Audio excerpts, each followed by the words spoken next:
everybody, welcome to my channel. My name is Sharon and this is a channel that is dedicated to all things related to narcissism. I've been married to a covert narcissist for almost 20 years. I'm separated from him now, and what I do with this channel is I use my real life experiences to get information out there to people about what narcissism really is, what it looks like, what it does to you, and what it does to your family. Today's video is a highly requested video. It's going to be a continuation from a video I made roughly 2 weeks ago entitled Narcs Behaving Badly Mental Hospital Edition. In that video, I talked about the circumstances that led up to my husband being committed to a mental hospital. In today's video, I'm going to talk about the week that my husband was in the mental hospital, what happened, what it was like. Unfortunately, I do think this video is going to have to be a two-part video. I've tried to make this video several times and it goes on so long that in order to get everything in it, I do think it's going to have to be two videos. So I'm going to start today I'll start from where I left off on the last video. So the last video, I had left the hospital in the middle of the night. It was early Saturday morning. It was probably about 3 in the morning. My husband had been brought to a mental hospital. Not a mental hospital, to emergency room. He was passed out drunk in his car with a loaded gun. Somebody called the police and they brought him to the emergency room. So I was woken up by the police. I went to the emergency room. My husband was horrible there. He wasn't speaking to anybody. He refused to talk to anybody. He wouldn't give the emergency room personnel his name, nothing. They had to have a guard stationed by him because they were afraid he was going to be violent. When I went to the hospital, the emergency room physician spoke to me and he told me that he was going to commit him to a mental hospital if he didn't voluntarily sign himself in.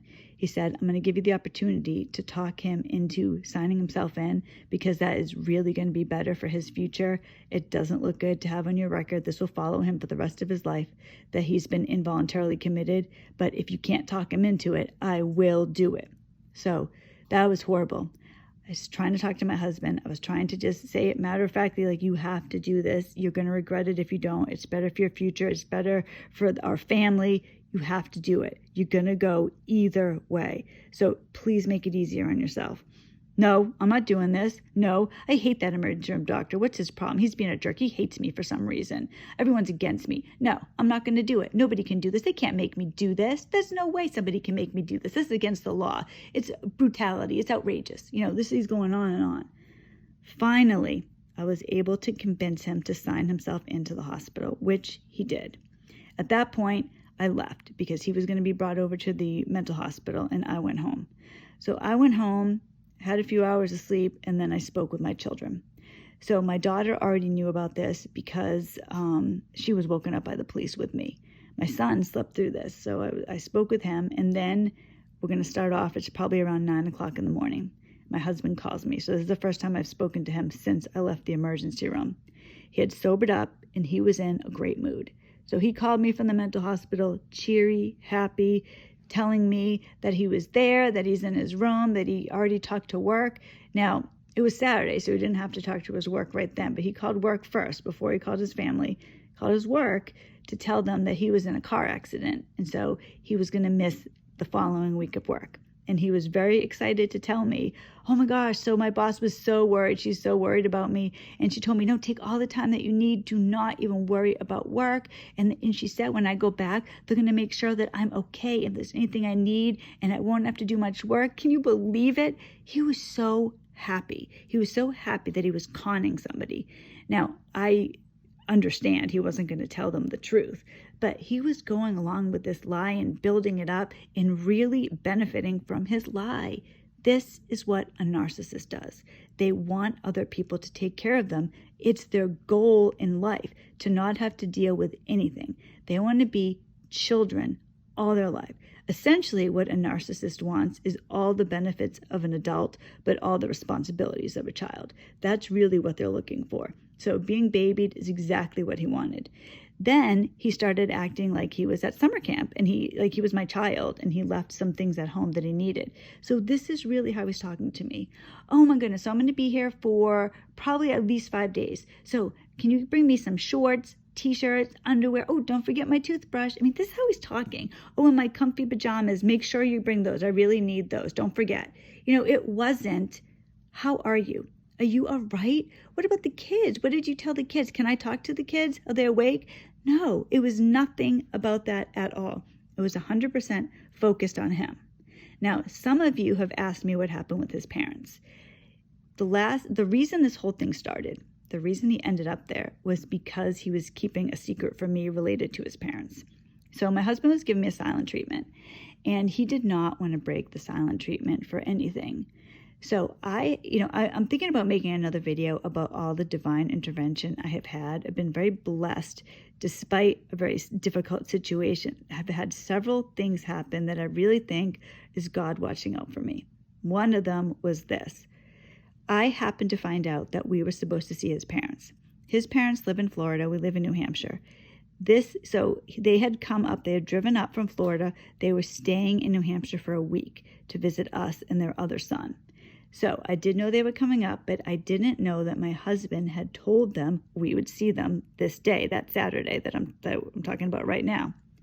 I knew this all week because my mother happened to talk to my mother-in-law, and my mother-in-law mentioned this to her, and then my mother said it to me.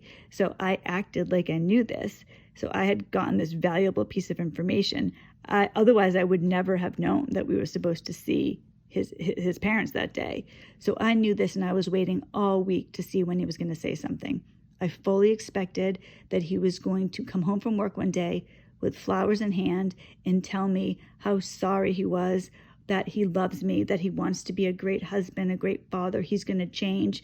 Oh, by the way, we're supposed to see my parents on Saturday, so we don't want them to know this. It's none of their business. So why don't we just have a great family day? You're going to see a changed man. I'm going to be so great. I'm going to be like you're going to be my princess.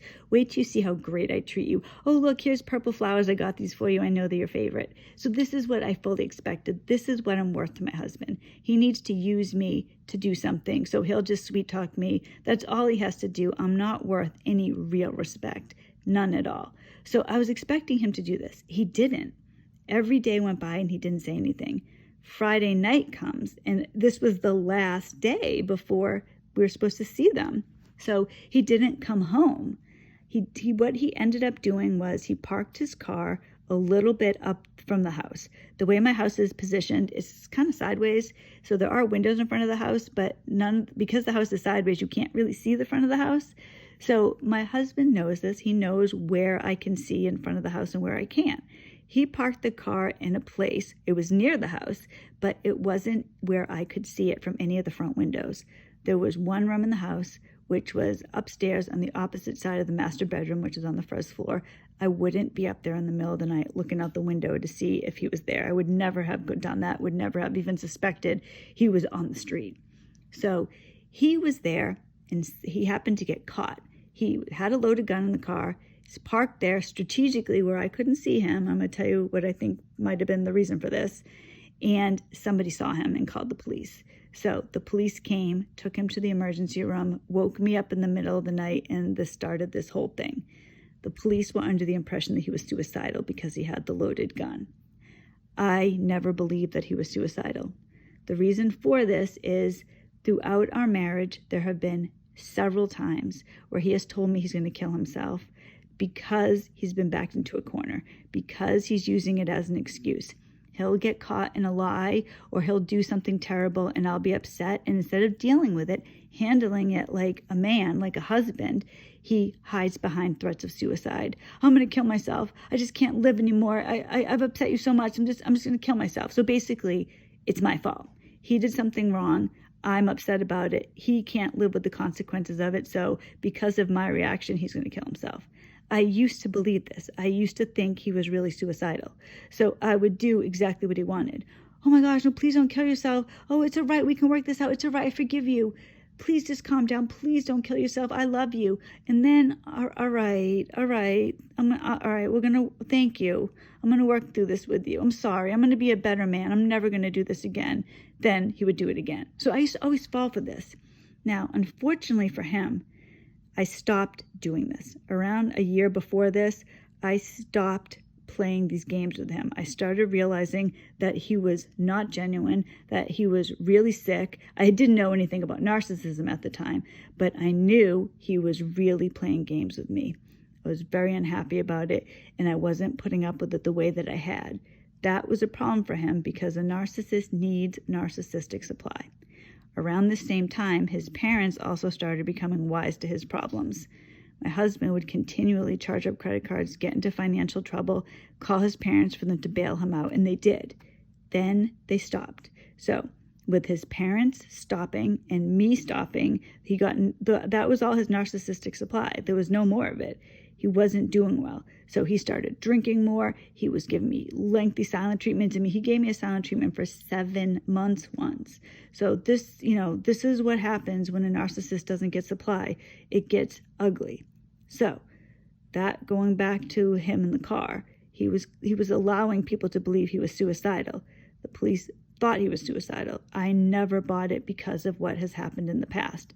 I'm not saying that a narcissist will never kill themselves.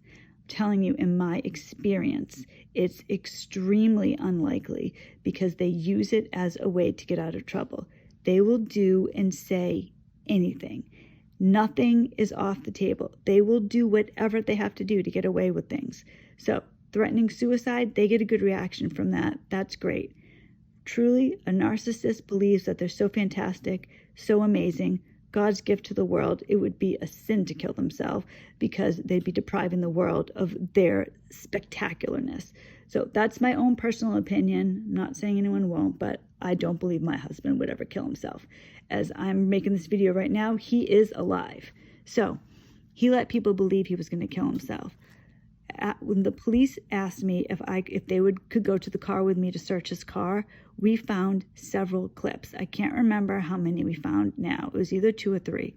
So he had with him a loaded gun with a full clip in it. So there were 10 bullets in that clip. Okay, I can deal with that because he had the clip probably already loaded up, so he just pushed that in. However, I don't know why he would have, I can't remember now if it was 2 or 3 additional clips. That means that he had 20 or 30 additional bullets. Why would you have that? If you're going to kill yourself, you just need 1 bullet. So I can handle the 1 clip. I was very concerned. He parked the car up the street where I couldn't see it. He was there. He had all this ammunition with him. I don't know if he was planning on, see, this is my fear, that he was going to kill my kids and I. He could not handle the fact that he had been lying to me. He knew I wasn't putting up with things the way that I did. He couldn't handle telling me the truth. He couldn't handle life. It is not uncommon for narcissists to kill their family. Maybe a murder-suicide. They're not going to kill themselves by themselves, but they could kill their family. This is something that narcissists do. They kill other people to get away with the things that they do. How many times have you heard people, you'll hear that somebody wiped out their whole family, then they do kill themselves in this circumstance. Never by themselves, though. They take innocent people with them. So you'll hear somebody that was in financial trouble, their family didn't know, the wife didn't know, so they just kill everybody. This is the type of thing a narcissist does. My husband was in a situation like that, so I don't know what he was doing. But luckily, thankfully, he was caught and he was brought to the mental hospital. So I don't know what he was going to do, but he did have all those bullets. That was such a huge concern for me. Even to this day, I don't know about that. Now, later in the video, I'm going to tell you something I did related to that, but it's probably going to be in the next video. So back to this. I told my husband I was going to call his parents. So I never told him that I knew that we were supposed to see them, but I did say, well, if you're going to be in the mental hospital all week, I'm going to have to call your parents and tell them because they're going to expect to see us this week. They're not going to be able to see you. Like their trip, their vacation is going to be ruined by this. Oh, yeah. All right. Oh, thank you. Thank you. That'd be great. And he never volunteered this information. Oh, by the way, I was lying to you and we're supposed to see them today. No, he didn't say that. So he was letting me call them blindly. Now, since I knew that, I took that into consideration when I was talking to them. But otherwise, I wouldn't have known. I would have had no idea. But that was okay with him. He let me just go into this blindly. So I tried to call his parents. Now, I had a terrible issue calling his parents because they were staying at Lake Winnipesaukee, which is about an hour from where we live, or where I live now. And they had terrible Wi-Fi service, so I couldn't get in touch with them. His mother would answer the phone, and I would be able to talk to her for 2 or 3 seconds, and then it would disconnect. So it would literally be like, hello, all right, I've talked to you about click. Oh, shoot. Hello, it's me. There's a problem with click. So she knew something was wrong. Then I tried to email them, and I couldn't email them because I was having the same problem. The email wouldn't send. I couldn't drive to Lake Winnipesaukee because I knew they were there, but I had no idea where. I didn't have an address or a location, nothing. So I just kept trying. Finally, I got in touch long enough to just blurt out, he's not dead, because I was picturing her panic-stricken. But I didn't know what time we were supposed to see them. I didn't know where we were supposed to go. Were we supposed to go up to Lake Winnipesaukee, or were they coming to visit us? Were they going to show up at the house? I didn't know, but I really wanted to try to get in touch with them before we were supposed to meet them at the time that I did not know, that my husband didn't volunteer. So finally, I got in touch with them. Now, I spoke to my mother-in-law, and she was very, the thing about narcissists is that it is not uncommon for them to come from a narcissistic family. So my husband's father is also a narcissist. He is an overt narcissist. My husband is a covert. And my husband has a very strange relationship with his parents. Essentially, he's afraid of his father. So, my mother-in-law is somewhat used to dealing with unstable men. So when I told her this, she was angry. She just seemed annoyed. Why? What happened? Why would you do this? It wasn't, oh my gosh, it was, what led to this? So I was like, it's probably really better for you to talk to him yourself. She's like, well, can you tell me anything? And I was like, yeah, he's been keeping secrets from me. That's what it is. And he didn't want to tell me things, so this is what he did. And so she's like, all right. And I offered, I said, you could still come see the children. Would you like to see the kids? You could come down maybe tomorrow or something like that. I don't know. I'll let you know. And then she hung up. So this is his family. This is the support I'm getting from his family. I'm not trying to make this about me, but I am talking about something that happened to my family. So this was me. I'm dealing with this. I have zero support. My in-laws aren't very helpful. Nobody's saying to me, can we do anything for you? Are you all right? No. My husband doesn't care. He's not asking about me. Even the mental hospital, the whole time he was there, not one person spoke to me. No doctor said to me, I'd like to talk to you about your husband. Could you tell me what's been going on? Now, the thing about a mental hospital to understand is that it's kind of like an emergency room. They bandage you up and then they send you out for other treatment. So you're not going to get intensive treatment at a mental hospital. They're basically, especially somebody like my husband that they think is suicidal, they're just keeping him there for a few days, teaching him a few coping mechanisms and sending him off to a psychiatrist or a therapist. So that's really what they were doing. They only dealt with his alcoholism. That's it. Not why he was drinking, any behavioral problems that he had. Why is he lying to people? So he's at the mental hospital learning such things as, oh my gosh, you know what? I was at group and they were saying it's so important to communicate with your spouse. That's my problem. I'm not good at communicating. You know me, I'm just not good at talking. I mean, this is how he was. It was so annoying to me this whole time because it's so obvious that you're supposed to talk to other people, that there's a real issue, that this is the problem. It's not his alcoholism.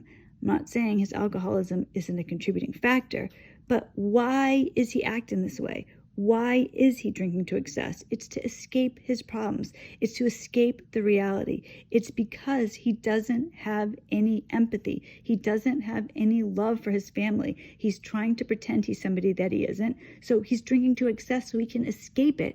This is the reality. Now, I didn't know he was a narcissist until, he was formally diagnosed with narcissistic personality disorder. I can't remember now if it was December or January so it would either be December of 2019 or January of 2020. I can't remember now if it was towards the end of December or the beginning of January, but he was officially diagnosed. However, it's so crucial for people to understand, a diagnosis doesn't matter. If you are with somebody that is a narcissist, for them to be formally diagnosed, they have to have 5 of 9 criteria. If you are with somebody that has 2 of 9 criteria, your life's going to be a living hell. 1 of 9 criteria. So 4 of 9 criteria. Being diagnosed means nothing. If you are with somebody that has any symptoms of narcissism, your life is going to be a living hell.